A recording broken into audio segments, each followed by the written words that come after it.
हाय दोस्तों, इस प्रॉब्लम की अंडरस्टैंडिंग लेते हैं। Form the pair of linear equations for the following problem and find the solution bye substitution method. देखिए दोस्तों, यहाँ पर क्या है, लीनियर इक्वेशंस दी हुई हैं। 6 प्रॉब्लम हमें यहाँ सॉल्व करने को बोला गया है। 6 वर्ड प्रॉब्लम दोस्तों हमें यहाँ सॉल्व करने को बोला गया है। और कैसी है वर्ड प्रॉब्लम? लीनियर इक्वेशन में है। और किस तरह सॉल्व करनी है? सब्स्टिट्यूशन मेथड यहाँ लगाना है। कैसे करेंगे? वन बाय वन को लेके चलते हैं। बट लीनियर इक्वेशन की बात आई तो हमें यहाँ पर 2 वेरिएबल से डील करना होगा, एक्स एंड वाई। इन वेरिएबल का सॉल्यूशन निकालेंगे और जो हमारी वर्ड प्रॉब्लम है वो इन्हीं वेरिएबल के टर्म्स में हम मैथमेटिकली लिखेंगे। कैसे? वन बाय वन इसको सीखते हैं। देखिए दोस्तों, फर्स्ट प्रॉब्लम की तरफ आते हैं। The difference between two numbers is 26 and one number is 3 times the other, find them. तो यहाँ पर देखिए क्या है, वेरिएबल क्या है, सबसे पहले ये ढूंढना है हमें। वेरिएबल है नंबर्स। कौन से नंबर? देखिए यहाँ पर 2 नंबर्स की बात करी गई है। और यहाँ पर अगर 2 नंबर की बात करिए तो आप 2 नंबर को एक्स एंड वाई वेरिएबल से बना लीजिए। कैसे बनाएंगे देख लेते हैं। लेट द फर्स्ट नंबर, पहला नंबर कौन सा है, इक्वल टू एक्स, ठीक है जी। लेट द अदर नंबर, दूसरा नंबर कौन सा है, इक्वल टू वाई। तो यहां पर 2 नंबर आपने ले लिए, ठीक है। अब यहां पर स्टेटमेंट जो लिखी हुई है, वर्ड प्रॉब्लम लिखी हुई है, उसको मैथमेटिकली कन्वर्ट कर देते हैं। सबसे पहले स्टेटमेंट नंबर 1 पर चलते हैं। क्या कहती है statement number 1? The difference between two numbers is 26। दोनों नंबर का डिफरेंस कितना है? 26। मतलब कि अगर मैं नंबर फर्स्ट को सेकंड नंबर से माइनस करूं तो कितना मिलने वाला है मुझे? 26। इसको इक्वेशन नंबर 1 का यहां पर नाम दे दीजिए, ठीक है। स्टेटमेंट नंबर 2 पे चलते हैं। स्टेटमेंट नंबर 2 क्या कहती है? वो ये कह रही है कि आपको and one number is 3 times the other. तो एक नंबर कितना बड़ा है? 3 टाइम्स द अदर, मतलब 3 ऑफ वाई है, ठीक है। ये स्टेटमेंट नंबर 2 मेरी हो जाती है और इक्वेशन नंबर 2 मेरी हो जाती है। तो दोनों चीजें मुझे यहां पर मिल गई। सब्स्टिट्यूशन मेथड लगा दीजिए। सब्स्टिट्यूशन में क्या होता है, आप इस वाली इक्वेशन को एक्स यहां पर ले लीजिए और वाई के टर्म्स में रिप्रेजेंट कर दीजिए। 26 प्लस ऑफ वाई हो जाएगा ये। यही चीज आप क्या करेंगे, यहां पर रख दीजिए। किसमें? इक्वेशन नंबर 2 में। इक्वेशन नंबर 2 में रखेंगे। इक्वेशन नंबर 2 कैसी हो जाएगी? देखिए, एक्स की जगह 26 प्लस वाई रख दीजिए। ये हो जाएगा 3y। 26 equal to 3y minus of y, 26 equal to 2y and y is equal to 26 by 2 is equal to 13। और y की वैल्यू क्या होगी यहाँ पे? 13, ठीक है। तो एक नंबर तो मुझे मिल गया, सेकंड नंबर y जो कि है 13। यही वैल्यू y की कहाँ रखेंगे? इस वाली इक्वेशन में। तो क्या हो जाएगी? देखिए, x equal to 26 plus of 13, तो x इक्वल टू 30। तो x की वैल्यू क्या होगी? 39। तो फर्स्ट नंबर भी मैंने यहाँ पे निकाल लिया। तो यहाँ पर देखिए दोनों नंबर के सॉल्यूशन आ गए हैं। दोनों नंबर मेरे सामने आ गए हैं। तो यहाँ पे इसका सॉल्यूशन लिख दीजिए। सॉल्यूशन क्या है इसका? First number is equal to 39 and second number is equal to 13। तो दोनों चीजें देखिए हमें यहाँ पर मिल चुकी हैं। तो इस तरह से हम फर्स्ट प्रॉब्लम को सॉल्व कर सकते हैं।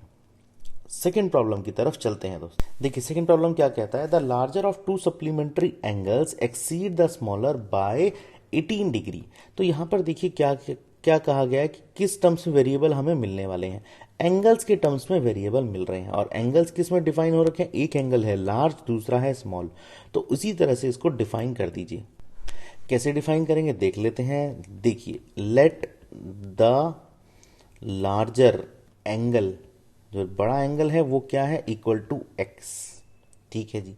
दूसरा, let the smaller angle is equal to y. तो लार्जर एंगल को आपने x बोल दिया, स्मॉलर एंगल को आपने यहां पर y बोल दिया। दोस्तों ये दोनों एंगल डिफाइन करने का स्टेटमेंट पे चलते हैं, क्योंकि हमें यही वेरिएबल स्टेटमेंट्स में डालने हैं। तो सबसे पहले स्टेटमेंट देखिए क्या है, the larger of 2 supplementary angle exceed the smaller by 18। तो लार्जर एंगल हमने माना था x, ये स्मॉलर से कितना बड़ा है? 18 बड़ा है। तो 18 प्लस ऑफ y लिख देंगे यहाँ पे। ये हमारी इक्वेशन नंबर 1 हो जाती है, ठीक है। उसके बाद देखिए आपको क्या करना है, आपके पास सेकंड स्टेटमेंट यहां पर देखिए नहीं दी हुई है। तो आप कैसे निकालेंगे सेकंड स्टेटमेंट? देखिए दोस्तों, कभी कभी प्रॉब्लम में सेकंड स्टेटमेंट डायरेक्टली नहीं दी होती है, बट हमें कोई ना कोई ऐसा वर्ड या ऐसा फ्रेज दिया होता है जिससे हमें सेकंड स्टेटमेंट मिल जाएगी। देखिए यहां पर क्या है, सप्लीमेंट्री एंगल का जिक्र किया गया है। तो सप्लीमेंट्री एंगल अपने आप में एक कॉन्सेप्ट है जहां पर लॉजिक हमें ये कहता है कि आपके अगर दो एंगल हैं आपके पास और वो सप्लीमेंट्री हैं, जैसे यहाँ बोला हुआ है कि लार्जर और स्मॉलर एंगल सप्लीमेंट्री हैं, उन दोनों का सम कितना होगा, 180 डिग्री उनका सम होगा। तो ये हो जाती आपकी इक्वेशन नंबर 2। ये कहां से आया, ये सप्लीमेंट्री एंगल के कंसेप्ट से आया। इसको स्टेटमेंट नंबर 2 बोल देंगे। स्टेटमेंट नंबर 1 हमने पहले डिफाइन कर ली थी, ठीक है जी। अब देखिए x equal to 18 plus y, substitution method से x की वैल्यू यहां पर रख दीजिए आप स्टेटमेंट नंबर 2 में, यहां पे रख दीजिए आप। तो क्या होने वाली है, x क्या है 18 प्लस ऑफ y, ये है y is equal to 180 degree, ठीक है जी। अब यहां पे क्या है 18 plus of 2y equal to 180 degree. अब देखिए ये क्या है 2y इक्वल टू 180 में से 18 माइनस करेंगे 162 मिल जाएगा आपको, ठीक है ना। इसको सॉल्व कर दीजिए, y की वैल्यू कितनी आएगी 162 डिवाइड बाई 2 इक्वल टू 81। तो y की तो एक वैल्यू आ गई, स्मॉलर जो है आपको एंगल मिल गया जो कि है 81 डिग्री का। तो 81 यहाँ पर हमने लिख दिया, ठीक है। यही चीज आप इस वाली इक्वेशन में डाल दीजिए, x की क्या वैल्यू रहेगी, x equal to 18 plus of 81, तो x इक्वल टू कितना आने वाला 99। तो जो दूसरा जो फर्स्ट एंगल है लार्जर एंगल, उसकी कितनी वैल्यू है 99 डिग्रीज, ठीक है। तो यहाँ पर इस तरह से हमने बना दिया। सॉल्यूशन देख लेते हैं, सॉल्यूशन लिख लेते हैं। इसका क्या है, फर्स्ट एंगल है, लिख लेते हैं larger angle is equal to 99 degree, degree भी लिख देते हैं, इजी रहेगा, ठीक है। सिमिलरली इसको लिखे स्मॉलर भी लिख लेंगे, smaller angle is equal to ये कितना हो जाएगा, ये 81 हो जाता है, ठीक है ना। ये इस तरीके से हमने इसको यहाँ पर इसका आंसर भी लिख दिया। थर्ड पार्ट की तरफ चलते हैं। थर्ड पार्ट क्या कहता है, the coach of a cricket team buys 7 bat and 6 ball for ₹3800। Later she buys 3 bat and 7 balls for ₹1750। Find the cost of each bat and each ball. दोस्तों देखिए कैसे करेंगे इस प्रॉब्लम को। दो वेरिएबल कौन कौन से हैं, साफ दिख रहे हैं आपको दो वेरिएबल, एक तो है बैट, दूसरा है बॉल। लिख लेते हैं, let the cost of a bat, एक बैट की कॉस्ट को मान लीजिए आप कितनी है, ₹x है। Similarly let the cost of a ball, एक बॉल की कॉस्ट कितनी है, ₹y, ठीक है। तो x को आपने दे दिया बैट की कॉस्ट, y को दे दिया बॉल की कॉस्ट, ठीक है जी। अब स्टेटमेंट नंबर 1 पे आते हैं। स्टेटमेंट नंबर 1 क्या कह रही है कि, तो देखिए स्टेटमेंट नंबर 1 कैसे लिखेंगे हम। स्टेटमेंट नंबर 1 में क्या है, अगर कोच 7 बैट लेती है प्लस ऑफ 6 बॉल लेती है तो उसकी कॉस्टिंग कितनी है 3800। इसको इक्वेशन नंबर 1 का नाम दे देते हैं यहाँ पे, ठीक है। स्टेटमेंट नंबर 2 पे आते हैं। स्टेटमेंट नंबर 2 क्या कह रही थी कि, स्टेटमेंट नंबर 2 दोस्तों क्या कहती है कि अगर कोच 3 बैट्स लेती हैं, 3 बैट्स लेती हैं और 5 बॉल्स लेती हैं तो उसकी कॉस्टिंग कितनी है 1750, ठीक है। ये हो गई आपकी इक्वेशन नंबर 2, ठीक है। तो इक्वेशन 1 भी आपके सामने है, 2 भी आपके सामने है। इसमें सब्स्टिट्यूशन मेथड लगा दीजिए। x इक्वल टू कितना आने वाला है 3800 minus of 6y divided by 7, ठीक है। यही चीज यहां रख दीजिए x के अंदर यहाँ पे, ठीक है। ये क्या होगा 3 इंटू एक्स की क्या वैल्यू है रख दीजिए 3800 minus of 6y divided by 7, ठीक है, माइनस 5y इक्वल टू 1750, ठीक है। देखिए 7 एलसीएम लेने वाला हूं, दोनों तरफ से मल्टीप्लाई करूंगा। यहां पे पहले 3 को मल्टीप्लाई करता हूं 3800 से, क्या मिलेगा मुझे 11400 माइनस ऑफ 6y को मल्टीप्लाई करता हूं 3 से 18y माइनस ऑफ 5 को 7 से मल्टीप्लाई करता हूं 35y आने वाला है यहाँ पे प्लस का इज इक्वल टू 1750 को मल्टीप्लाई करना है 7 से तो मिलेगा 12250, ठीक है। ये देखिए ये पूरा हमने स्ट्रक्चर बना लिया। अब यहाँ पर क्या करना, माइनस 18y है प्लस ऑफ 35y है, कितना होगा प्लस ऑफ 17 का y, 1140 राइट साइड में चला जाएगा, माइनस होगा 12250 से मिलने वाला है 850, ठीक है जी। यहाँ पर अब y की वैल्यू लिख दीजिए, 850 को डिवाइड करते हैं 17 से, ये मिलेगा आपको 50, ठीक है ना। तो लिख देते हैं यहाँ पर y की क्या वैल्यू है, y इक्वल टू 50 रुपीज है y की वैल्यू, मतलब कि जो बॉल है उसकी एक बॉल की कॉस्टिंग कितनी है 50 रुपये। यही चीज आप कहाँ रखेंगे, इस वाली इक्वेशन में, इसमें रखेंगे तो क्या मिलने वाला x equal to 3800 minus of 6 into y क्या है 50, रख दीजिए वैल्यू डिवाइडेड बाई 7, ठीक है। So x equal to 3800 minus of 300, ठीक है, divided by 7, x equal to 3500 divided by 7 is equal to कितना आने वाला, ये आएगा 500। ठीक है जी। अब यहाँ पर इसकी इक्वेशन को रख दीजिए x इक्वल टू 500। ठीक है, ये यहाँ पर x की वैल्यू 500 हो जाती है, मतलब कि बैट की कॉस्टिंग निकल जाती है। इसी चीज़ को सोल्यूशन में लिख लेते हैं। तो सोल्यूशन क्या हो जाएगा, सोल्यूशन देखिए अब, कॉस्ट ऑफ अ बैट, एक बैट की कॉस्टिंग कितनी होगी, इज इक्वल टू ₹500। ठीक है ना, और लिखते हैं कॉस्ट ऑफ अ बॉल, एक बॉल की कॉस्टिंग कितनी होगी, ₹50। ठीक है ना, तो यहाँ हमने x इक्वल टू 500 लिया था, निकाला था, और यहाँ y इक्वल टू 50 निकाला था, ये भी लिख देते हैं। तो इस तरह से हम इसकी प्रॉब्लम को सॉल्व कर सकते हैं दोस्तों। आइए दोस्तों इस प्रॉब्लम को सॉल्व करते हैं। The taxi charges in a city consist of a fixed charge together with the charge of a distance covered. For the distance 10 kilometers, the charge paid is ₹105, and for the journey of 15 kilometers, the charge paid is ₹155. What are the fixed charges and the charge per kilometer? How much does a person have to pay for traveling a distance of 25 kilometers? यहाँ देखिए दोस्तों क्या है, variable ढूंढने की कोशिश करिए। दो वेरिएबल यहाँ मुझे दिख रहे हैं, एक तो है फिक्स चार्ज जिसका वेरिएबल देखिए आपको दिखता है, ठीक है। दूसरा क्या है, यहाँ पर एक और वेरिएबल चार्ज है, जैसे कि जितना भी आप डिस्टेंस कवर करते हैं उसका कितना चार्ज है, ठीक है। तो यहाँ पर दो चार्जेस आपको दिख रहे हैं, उन दो चार्जेस को यहाँ पर एक्स और वाई के फॉर्म में मानिए और फिर क्या करिए, उसको इक्वेशन में बना दीजिए। तो लिख देते हैं यहाँ पर फिक्स्ड चार्जेस पर किलोमीटर, एक किलोमीटर में फिक्स चार्जेस कितने हैं, मान लेते हैं ये है ₹x। ठीक है। सिमिलरली अगर हम बोले वेरिएबल चार्जेस नाम देते हैं, वेरिएबल चार्जेस जो कि डिस्टेंस वाइज चार्ज करता है पर किलोमीटर, मतलब कि 1 किलोमीटर आप जब डिस्टेंस चार्ज करेंगे ना तो उसकी वेरिएबल प्राइस कितनी है, वो है y। तो पहली प्राइस हो गई फिक्स प्राइस, दूसरी हो गई वेरिएबल प्राइस। ठीक है, यहां पर इसलिए मैंने शब्द यूज करे हैं। अब आते हैं स्टेटमेंट पे। स्टेटमेंट नंबर 1 देखिए क्या कहती है कि अगर आपके पास डिस्टेंस आप 10 किलोमीटर ट्रेवल करते हैं तो आपको चार्ज कितने देने पड़ेंगे, 105। तो इसका मतलब आपने पहले फिक्स्ड यहां पर डिस्टेंस ट्रेवल किया, प्लस उसके बाद आपने क्या किया, उसके बाद देखिए आपने 10 किलोमीटर ट्रेवल किया, तो 1 किलोमीटर की कॉस्ट कितनी थी, वेरिएबल कॉस्ट y थी, 10 किलोमीटर की कितनी होगी, 10y होगी।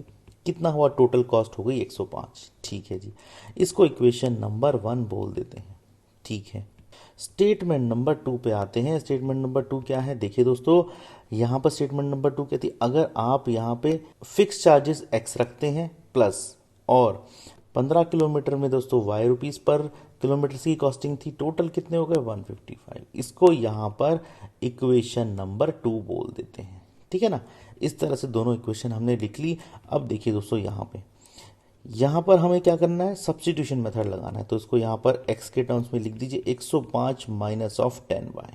ठीक है जी, और ये क्या करेंगे, ये यहाँ से लेके यहाँ पर हम इसको पुट कर देंगे।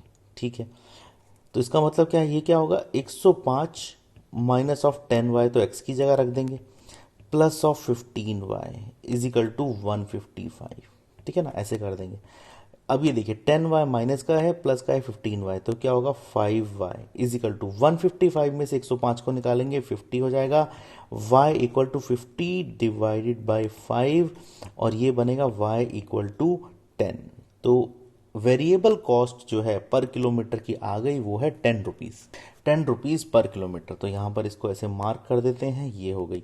उसके बाद हमें क्या करना है, हमें यहाँ पर x की वैल्यू निकालनी है, मतलब कि दोस्तों जो वेरिएबल चार्जेस है वो आ गए। अब हमें x की वैल्यू निकालनी है, मतलब कि फिक्स चार्जेस के रेट्स निकालने हैं। कैसे होगा, x की वैल्यू आपको मानी जाएगी यहाँ 105 माइनस ऑफ 10 इंटू y क्या है, 10 है। ठीक है, x equal to 105 minus of 100, और x की वैल्यू कितनी आ जाएगी, 5 आ जाएगी। तो 5 रुपीज़ क्या है, x मतलब कि फिक्स चार्जेस है ₹5। ठीक है, ऐसे मार्क कर देना है दोनों तरफ, रुपीज़ का थोड़ा सा सिंबल आ जाएगा। ये देखिए यहाँ पर हमने इसको निकाला। अब सॉल्यूशन में क्या पूछा गया, how much does a person have to pay for travelling a distance of 25 kilometre, 25 kilometre उसने चलना है, तो वो किस तरीके से पे करेगा, कितना वो पे करेगा, देख लेते हैं एक बारी किसको। देखिए दोस्तों 25 किलोमीटर उसने चलना है। तो अब यहाँ पर हमें क्या चाहिए सॉल्यूशन, देखिए दोस्तों यहाँ पर हमें क्या चाहिए 25 किलोमीटर्स अब हमारी रिक्वायरमेंट है। ठीक है, तो इसमें क्या है, इसमें सबसे पहले तो वो जो पेमेंट करेगा वो फिक्स चार्जेस 5 रुपीज़ करने वाला है। ठीक है, उसके बाद वो 10 रुपीज़ जो वेरिएबल चार्जेस है कब तक पे करेगा, 25 किलोमीटर के पे करेगा। तो यहाँ पर क्या हो जाएगा 5, तो ये हो जाएगा प्लस ऑफ 250 और ये टोटल हो जाएगा 255 रुपीज़। ठीक है ना, इस तरह से। तो यही इसका आंसर हम बना लेते हैं। आंसर क्या है, ही विल पे, कितना पे करेगा, ₹255 for travelling 25 kilometres. 25 kilometre travel करने के लिए उसे 255 रुपये देने पड़ेंगे। ठीक है, इस तरह से इस टाइप की प्रॉब्लम को हम सॉल्व कर सकते हैं। आइए आगे चलते हैं, फिफ्थ पार्ट पे चलते हैं। फिफ्थ पार्ट क्या कहता है, देखिए दोस्तों, a fraction become 9/11 if 2 is added to both the numerator and denominator, if 3 is added to both the numerator and denominator it become 5/6, find the fraction. देखिए यहाँ पर फ्रैक्शन की बात करी गई है। फ्रैक्शन में दो चीजें हमें देखने को मिलती हैं। फ्रैक्शन में क्या क्या होता है, देखिए फ्रैक्शन में हमारे पास दो एलिमेंट्स होते हैं, एक तो होता है न्यूमरेटर और एक होता है डिनोमिनेटर। दो चीजें हमें यहाँ देखने को मिलती हैं। तो अब ये कहता है कि इस वर्ड प्रॉब्लम को यहाँ पे सबसे पहले बनाइए। उससे पहले हम देख लेते हैं न्यूमरेटर को दोस्तों हम वेरिएबल किस में मानेंगे, एक्स बोल देते हैं। डिनोमिनेटर को हम वेरिएबल वाई टर्म्स में रिप्रेजेंट कर लेते हैं। यही चीज आप बना दीजिए स्टेटमेंट के फॉर्म में। स्टेटमेंट नंबर 1 पे चलते हैं, क्या कहती है स्टेटमेंट नंबर 1, देख लेते हैं। फ्रैक्शन बिकम 9/11, फ्रैक्शन कितना हो जाएगा 9/11 if 2 is added to both the numerator and denominator. अगर आप दो को ऐड कर देंगे किस में, न्यूमरेटर और डिनोमिनेटर में, फ्रैक्शन बन जाएगा 9/11। ठीक है जी, ये बात हमने मान ली आपकी। फिर लेते हैं स्टेटमेंट नंबर 2। ठीक है, सॉल्व बाद में करेंगे, पहले स्टेटमेंट्स लिख लेते हैं। If 3 is added to both numerator denominator fraction become 5/6, तो 5/6 फ्रैक्शन बन जाएगा अगर आप 3 प्लस एक्स कर देंगे और 3 प्लस वाई कर देंगे। अब यहाँ पर स्टेटमेंट नंबर 1 को पहले सिंप्लीफाई करते हैं, सॉल्व करते हैं। तो ये बनेगा 18 plus of 9y equal to 22 plus of 11x। ठीक है जी, सब्सटीट्यूशन मेथड से सॉल्व करना है, सब्सटीट्यूशन लगा दीजिए। यहाँ पर x के टर्म्स में रिप्रेजेंट करना है, तो x इक्वल टू 9y, तो यहाँ आएगा माइनस का 4 हो जाएगा क्योंकि 22 अनदर साइड में जाएगा, इस तरीके से डिवाइड बाय 11 होगा। ठीक है, यही वैल्यू यहाँ पर रखेंगे, बट पहले इसको सिंप्लीफाई कर लेते हैं। ये होगा 5 इंटू, ये होगा 5 इंटू 3 15 आएगा, plus of 5y equal to 18 plus of 6x। ठीक है जी, और ये आने वाला आपका 5y minus of 6x equal to ये होगा 3। ठीक है, यही चीज़ यहाँ रख दीजिए। ठीक है ना, क्या बनने वाला है, ये बनेगा 5y माइनस ऑफ 6 को आप x से मल्टीप्लाई करिए, 9y minus 4 divide by 11 is equal to 3। ठीक है, अभी हो जाएगा 55y minus of 9 6 54y plus of 24 equal to 33। ठीक है जी, अब यहाँ पे देखिए 55y minus of 54y, y is equal to 33 minus of 24, तो y की वैल्यू क्या आने वाली है 9 आने वाली है। ये यहाँ पर मार्क कर दीजिए। ठीक है, यही चीज़ आपको यहाँ पे इस इक्वेशन में लिखनी है। तो क्या हो जाएगा x equal to 9 into y क्या है 9 minus of 4 divide by 11, x equal to 81 minus 4 divide by 11, ये होगा 77 डिवाइड बाई 11 इक्वल टू 7। तो x की क्या वैल्यू आ जाएगी 7। ठीक है जी, तो हमने यहाँ पर दोनों वैल्यू निकाल ली, x निकाल ली, y निकाल ली। सॉल्यूशन लिख देते हैं। सॉल्यूशन क्या होने वाला है, सॉल्यूशन लिखेंगे यहाँ पे। सॉल्यूशन है आपका न्यूमरेटर, देखिए दोस्तों, न्यूमरेटर इज इक्वल टू 7 और डिनोमिनेटर इज इक्वल टू 9। तो इस तरह से हम इसको बना सकते हैं। और यहाँ पर हमसे पूछा क्या था, यहाँ पे इसने हमसे फ्रैक्शन पूछा था। फ्रैक्शन क्या होगा, सिंपल सी बात है, numerator by denominator is equal to 7/9। इस तरह से हम इसको सॉल्व कर सकते हैं। सिक्स्थ पार्ट की तरफ चलते हैं। सिक्स्थ पार्ट में देखिए क्या कहता है, 5 years hence the age of Jacob will be 3 times that of his son.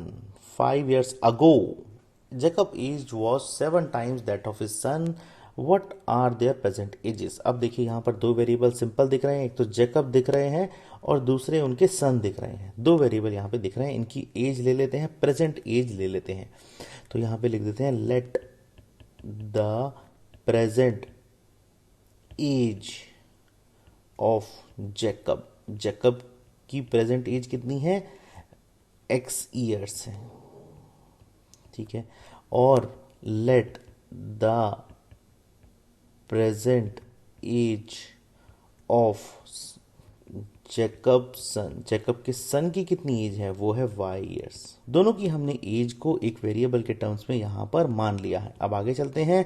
आगे देखिए ये क्या है, 5 ईयर्स हैं। सबसे पहले क्या करेंगे, इस टाइप की वर्ड प्रॉब्लम में जब एज डिफाइन होती है एक टाइमलाइन बना लेंगे। मान लेते हैं ये प्रेजेंट सिचुएशन है, प्रेजेंट सिचुएशन है जहाँ पर जैकब और उनके सन की क्या है, लिख देते हैं Jacob is equal to x और सन इक्वल टू वाई। ये वेरिएबल्स यहाँ लिख देते हैं, ठीक है।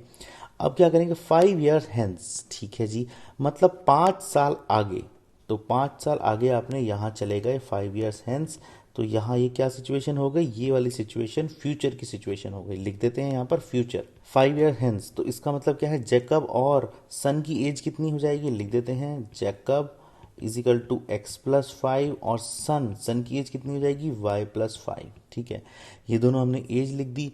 5 year hence the age of Jacob will be 3 times that of his son, मतलब कि जैकब की एज कितनी थी, 3 times that of his son, 3 into y plus 5। ये एक इक्वेशन मेरे पास यहाँ पर आ जाती है। इसको मैं इक्वेशन नंबर लेट से 1 बोल देता हूँ, ठीक है। सेकेंड स्टेटमेंट पे चलते हैं।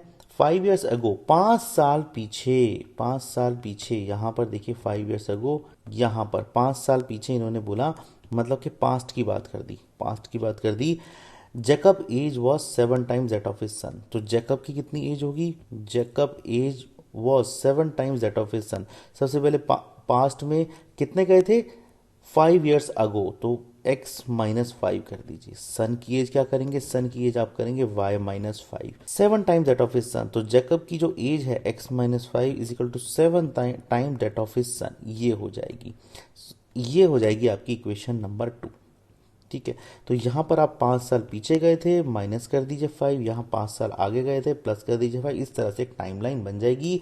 दोनों इक्वेशन आपको इजीली दिखने लगेंगी। सॉल्व कर दीजिए इनको और सब्स्टिट्यूशन मेथड लगा दीजिए। ये क्या आने वाला है, x minus 5 equal to 7y minus of 35, minus of 35, ठीक है जी। तो यहाँ आएगा x equal to 7y minus of ये आएगा 30। यहाँ पर ये इक्वेशन नंबर 2 हो गई। सब्स्टिट्यूशन मेथड लगा दीजिए, x की ये वैल्यू यहाँ इक्वेशन नंबर 1 में पुट कर दीजिए।